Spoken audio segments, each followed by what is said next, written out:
ನಾನು ಜಗತ್ತನ್ನು ಮುಟ್ಟಿ ಎಚ್ಚರಿಸಬೇಕು.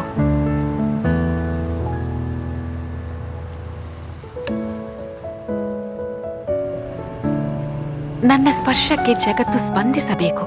ಗಾಳಿ ಹರಿದಾಡುವ ರೀತಿ, ಆಕಾಶ ಉಸಿರಾಡುವ ರೀತಿ.